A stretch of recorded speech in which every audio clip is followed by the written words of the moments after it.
அண்ணல் அம்பேத்கர் அவர்களுடைய பணிகளை நிச்சயமாக இந்த உலகம் அங்கீகரித்திருக்கு. அதில் ஒன்றும் மாற்று கருத்தில்லை. அதே நேரம் உள்துறை அமைச்சர், மத்திய உள்துறை அமைச்சர் அவர்கள் தெளிவான ஒரு கருத்தை கூறியிருக்கிறார். அண்ணல் அம்பேத்கர் அவரை உயர்த்தி பேசியிருக்கிறார். அதுதான் உண்மை. என்னவென்றால், காங்கிரஸ் கட்சி ஏன் அண்ணல் அம்பேத்கர் அவர்களை ஒரு உயர்ந்த இடத்தில் வைக்கவில்லை என்ற கேள்வியை எழுப்பியிருக்கிறார். அதுதான் உண்மை. அதோட அர்த்தம் அதுதான். அவர் பேசினதோட அர்த்தம் அதுதான். காங்கிரஸ் கட்சியின் சாம் பெட்ரோடா அவர்கள் இந்த ட்வீட்டை நீங்க பார்க்கணும். சாம் பெட்ரோடா அவர்களுடைய இந்த ட்வீட்டை பார்க்கணும். இதை தான் தேசிய தலைவர் நட்டா அவர்களும் பாயிண்ட் அவுட் பண்ணியிருக்காரு. திரு அமித்ஷா அவர்களும் இதை தான் மென்ஷன் பண்றாரு. இதுதான் உண்மை. காங்கிரஸ் கட்சியுடைய சாம் பெட்ரோடா அவர்கள் இதில் சொல்றது என்னன்னா, உங்களுக்கு நான் அது இங்கிலீஷில் சொல்றேன். Who contributed more for the constitution and its preamble? Nehru, not அம்பேத்கர்னு சாம் பெட்ரோடா காங்கிரஸ் கட்சியின் வெளிநாடுகளின் விவகார தலைவர், அங்க வெளியுறவு துறை சார்ந்த கட்சியோடைய ஒரு தலைவராக இருக்கிறவர். அவர் சொல்லியிருக்காரு, அவர் திரு ராகுல் காந்தியோட ரொம்ப க்ளோஸ் கான்ஃபிடென்ட். அவர் தான் சொல்லியிருக்கிறாரு, இது மாதிரி பாபா சாஹிப் கா தியா Hua சம்விதான், Dr. Ambedkar is the father of the Indian Constitution, is the biggest falsification of our country's modern history. சொல்றவர் யாரு? காங்கிரஸ் கட்சியுடைய சாம் பெட்ரோடா. அவர் ஏற்கனவே ஒரு தடவை ஏதோ பேசினதுக்கு கட்சியிலிருந்து ரிசைன் பண்ணி வெளியில போனார். மீண்டும் அவரை காங்கிரஸ் கட்சி எடுத்துக்கொண்டது. இன்னைக்கு உயர்ந்த பதவியில காங்கிரஸ் இருக்கிறார். அவர் தான் இதை சொல்லியிருக்காரே தவிர திரு அமித்ஷா அவர்களும் திரு நட்டா அவர்களும் அதை தான் பாயிண்ட் அவுட் பண்றாங்க. டாக்டர் அம்பேத்கர் அவர்களை காங்கிரஸ் கட்சி இன்னும் உயர்த்தி பிடிக்க வேண்டும் என்ற கருத்தை அவர்கள் வலியுறுத்தி இருக்கிறார்கள். டாக்டர் அம்பேத்கர் அவர்களை தவிர்த்து நிச்சயமாக அரசியலமைப்பு சட்டம் என்பது இல்லை என்பது எல்லாருக்கும் தெரியும். ஆனால் காங்கிரஸ் கட்சி ஏன் அவருக்கு உரிய மரியாதையை தரவில்லை என்ற கேள்வியை உள்துறை அமைச்சர் திரு அமித்ஷா அவர்களும் அமைச்சரும் பாஜகவின் தேசிய தலைவர் நட்டா அவர்களும் இந்த கேள்வியை தான் எழுப்பியிருக்காங்க.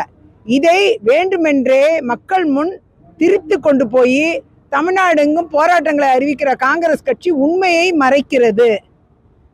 ஆகையால் காங்கிரஸ் கட்சி தன்னுடைய நிலைப்பாட்டை மாற்றிக்கொண்டு தங்கள் சொந்த தலைவர் சாம் பெட்ரோடாவுக்கு அறிவுரை வழங்குவதை விடுத்து ஆர்ப்பாட்டங்களை நடத்துவது மக்களை ஏமாற்றும் போக்கு என்பதை தான் நான் இங்க சொல்ல விரும்புறேன். அதே போல விஜய் பாத்தீங்கன்னா சொல்லியிருக்காரு, எங்க கொள்கை தலைவர் அவமதிக்கிறது கண்டனம் சொல்லியிருக்காரு. திரு விஜய் அவர்களும் இந்த ட்வீட்டை போய் படிக்கணும்னு நான் நினைக்கிறேன். திரு அமித்ஷா அவர்கள் என்ன சொன்னாருங்கிற கருத்தையும் முழுமையா பார்த்துட்டு திரு விஜய் அவர்கள் தன் கண்டனத்தை பதிவு பண்ணணும். பார்க்காம பதிவு பண்றது முழுமையா எதையும் தெரிஞ்சுக்காம பேசுறதா நான் கருதுறேன். அவர் முழுமையா எல்லாம் தெரிஞ்சுக்கிட்டு பேசினாருன்னா அவருக்கும் நல்லதுன்னு நான் நினைக்கிறேன். எதிர்கட்சிகள் எல்லாமே தமிழகத்துல இந்த பாஜகவுடைய மத்திய அமைச்சரோட ஸ்டேட்மெண்ட்டுக்கு எதிரான ஒரு நிலைப்பாடு எடுக்கிறாங்க. இது வெறும் அரசியலுக்காக செய்யக்கூடிய தூண்டப்பட்ட ஒரு செயல்பாடு. திரு அமித்ஷா அவர்கள் தெளிவாக கூறியிருக்கிறார், டாக்டர் அம்பேத்கர் அவர்களை ஏன் காங்கிரஸ் கட்சி உயர்த்தி பிடிக்கவில்லை, ஏன் காங்கிரஸ் கட்சி அரசியலமைப்பு சட்டத்தை அதிகமாக கான்ஸ்டியூஷனுக்கு கான்ட்ரிபியூட் பண்ணது நேரு தான், அம்பேத்கர் இல்லைங்கிற வார்த்தையை சொன்னது காங்கிரஸ் கட்சியின் தலைவர் சாம் பெட்ரோட ராகுல் காந்தியோட ரொம்ப க்ளோஸா இருக்கிறவர். அவர் சொல்லியிருக்காரு. அதை தான் சுட்டி காண்பிக்கிறாங்க. அந்த உண்மையை மறைத்து இன்னைக்கு அரசியல் நாடகம் ஆடுகிறார்கள் இந்த எதிர்கட்சிகள். காங்கிரஸ் கட்சியின் பல்வேறு இந்த ஆர்ப்பாட்டங்கள் எல்லாமே இந்த தவறான கருத்துக்களை வெளியில பரப்பி விடுறதுனால உண்மையான கருத்து இதுதான். சாம் பெட்ரோடாவோட உண்மையான கருத்தை மக்கள் தெரிந்து கொண்டா எதிர்க்க வேண்டிய அவசியமே இல்லை. பாஜக டாக்டர் அம்பேத்கர் அவர்களை ஏன் காங்கிரஸ் உயர்த்தி பிடிக்கவில்லை, நேருவை உயர்த்தி பிடிக்கிறீங்க, ஏன் நீங்க டாக்டர் அம்பேத்கரை உயர்த்தி பிடிக்கிறாங்க கேள்வியை தான் எழுப்பியிருக்கு. அமித்ஷா அவர்களும் நட்டா அவர்களும் அதை தான் விளக்கம் சொல்றாங்க. இதுதான் விளக்கம். ஆகையால இந்த விளக்கத்தை விடுத்து வேற ஒரு விளக்கத்தை கொடுத்து மக்களை ஏமாற்ற நினைக்கும் போக்கு என்பது கண்டனத்துக்குரியது. நிச்சயமா ஒரே நாடு ஒரே தேர்தல் என்பது நாட்டு மக்களின் நலன் கருதி வரக்கூடிய ஒன்று. அது உறுதியா இரு அவைகளிலும் பாராளுமன்றத்திலும் ஜெயிக்க போற ஒரு மசோதா. அது ஜெயிச்சு சட்டமாக போகுது, அதுல மாற்று கருத்தே கிடையாது. அந்த வகையில இன்னைக்கு அந்த மசோதாவில் நிச்சயமாக எதிர்க்கட்சிகள் தோல்வி அடைய போகிறார்கள். அந்த தோல்வியை மறைப்பதற்காக இந்த அரசியல் நாடகத்தை அரங்கேற்றுகிறார்கள். இந்த எதிர்க்கட்சிகள் என்ற போர்வையில் அரசியல் நாடகம் அரங்கேற்றப்படுகிறது. அந்த வீடியோ ஃபுட்டேஜ் எல்லாம் பார்க்கும்பொழுது அந்த அமளிக்கு நடுவுல அது நடந்ததா தான் கூறுகிறார்கள். அப்படி நடந்திருக்குமே ஆனால் மிகவும் வருந்தக்கூடிய ஒரு செயல். நாடாளுமன்றத்துக்குள்ளேயே பாஜகவின் நாடாளுமன்ற உறுப்பினர்களுக்கு பாதுகாப்பில்லாத ஒரு சூழ்நிலையை எதிர்க்கட்சிகள் ஏற்படுத்துவது தவறான ஒன்று. அப்படிப்பட்ட போக்கை கடைபிடிக்க கூடாது. ஆளுங்கட்சியில் இருப்பதாலேயே அடி வாங்க வேண்டும் என்ற அர்த்தம் கிடையாது.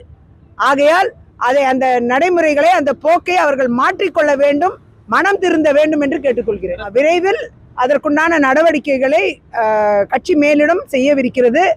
அந்த அங்கீகாரம் என்பது விரைவில் வழங்கப்படும். இப்போ பார்ட்டிக்குள்ள இன்டர்னல் பார்ட்டி எலெக்ஷன், உள்கட்சி தேர்தல் நடந்துகிட்டு இருக்கு. அந்த தேர்தல் நடைமுறைகள்லாம் நடந்து முடிகிற தருவாயில நிச்சயமாக ஒரு உரிய அங்கீகாரம் வழங்கப்பட்டு கட்சியில் ஒரு அங்கீகரிக்கப்பட்ட அதிகாரத்துக்குரிய ஒரு பொறுப்பு வழங்கப்பட்டு நிச்சயமாக எனக்கு இன்னும் பணிகள் இன்னும் செம்மைப்படுவதற்கான வாய்ப்புகள் வழங்கப்படுங்கிறது என்னுடைய நம்பிக்கை. அவர்களுடைய அரசியல் பிரவேசம் பலருக்கும் சிரமத்தை ஏற்படுத்துகிறது. அதனால நிச்சயமா அவரை எதிர்க்க வேண்டிய கட்டாயத்தில் வாக்குகள் பறிப்போகும் கட்சிகள் இந்த வேலையை செய்வார்கள் தான். ஆகையால் அதை தான் திரு அண்ணாமலை அவர்கள் கூறியிருக்கிறார். அதில் தவறு ஒன்றும் இல்லை.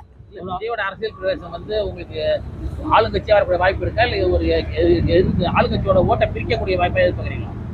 அவர் சரியான கூட்டணியை அமைப்பாரே ஆனால் அவருக்கு அந்த வாய்ப்பை வழங்க மக்கள் தயாராக கூட இருப்பாங்க. ஆனால் அப்படிப்பட்ட கூட்டணி அவருக்கு அமையப்பெறவில்லை என்றால் ஓட்டு பிரிக்கிற பலர்லையும் இவரும் ஒருத்தராக இருப்பார். அப்படிதான் இருக்கும்.